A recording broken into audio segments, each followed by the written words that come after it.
Good evening, my dear children. How are you all?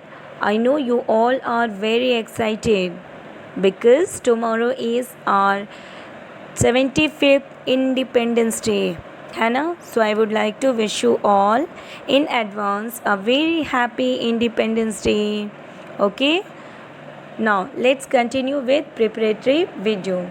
In upcoming week, we will do from lesson number 5, separation of substances. We will do our assessment, which is given in page number 89, 90 and 91. So, if you can see in your textbook, you can see there are total 15 MCQs are given. Okay, so we will do in our upcoming week, right? So after MCQs, in exercise 2 you can see write true or false statements. So there are total 10 true or false statements are given here. We will do in upcoming week. Okay, in exercise 3rd, 5 fill in the blanks are given there in page number 91. So number 1 is small pieces of stone can be removed from rice by hand picking, means separating by hand. We are doing separation by hand. Okay. Number 2 is grains are obtained from stalk by tracing method of separation, right? Number 3 is husk from wheat flour is generally removed by sieving.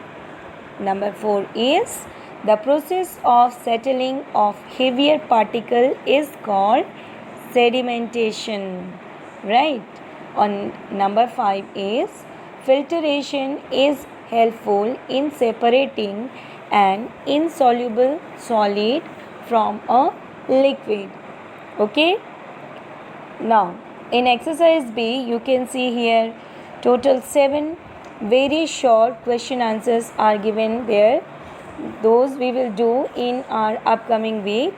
So question number 1 is name 3 methods that can be used to separate solids from other solids. So what are the method of separating solid from solids? Hand picking, tracing and winnowing.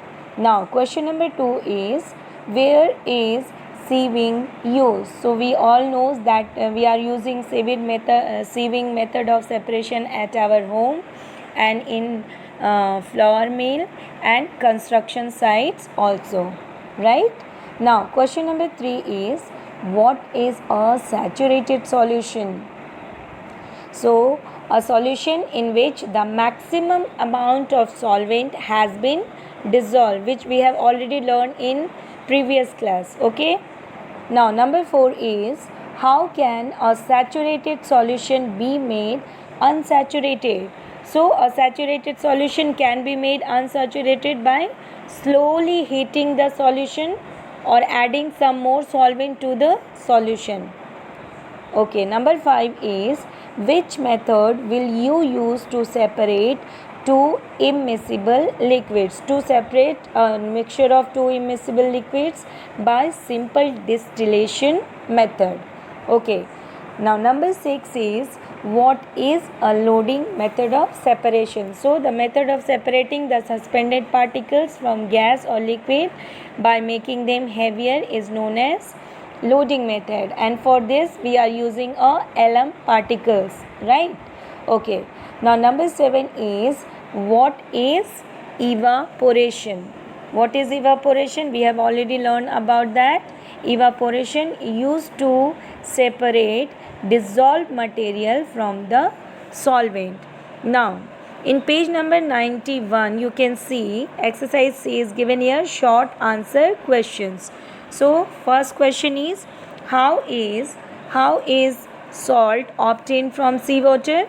Salt from seawater is obtained by the process of evaporation. So the seawater evaporate due to sunset and solid salt is left behind. Okay.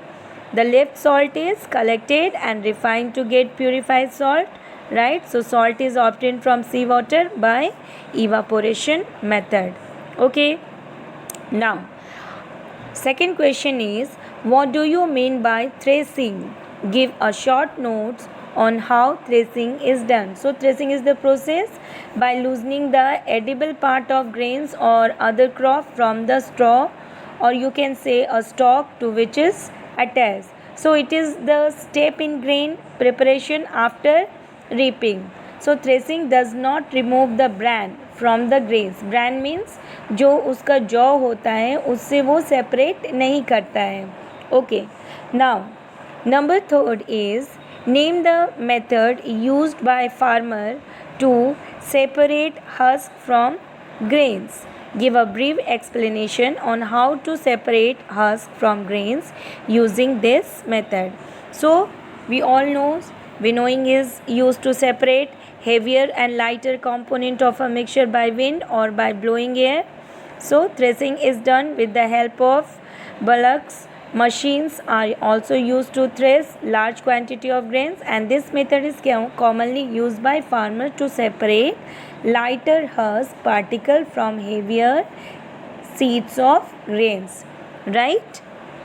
Now, number 4 is distinguish between pure substance and mixture. So, a pure substance consists only one compound, and a mixture consists of two or more different compound. Right? Now number 5 is what is sieving? When is the method of sieving used? So we all know sieving is a process by which fine particles are separated from bigger particles by using a sieve. It is used in flour mill or at construction site also, and in flour mill impurities like husk and stones are removed from wheat. Right? So pebbles and stones are removed from sand by sieving. Okay. Now number 6 is when do we use the filtration method of separation? Explain with the help of an example. So filtration as a method of separation can be used for mixture that are heterogeneous and solid in liquid mixture. Example, sand in water. And I had already explained what is heterogeneous mixture. Mixture that cannot be that can be easily seen. Okay जिसे हम easily जिसके जो particles है उनको हम easily देख पाते हैं, that is heterogeneous mixture. Right? Okay. So in this chapter we will do some question answer in our upcoming week. I hope you will able to understand this. Okay, have a nice day and wish you again in advance a very happy Independence Day to all. Thank you.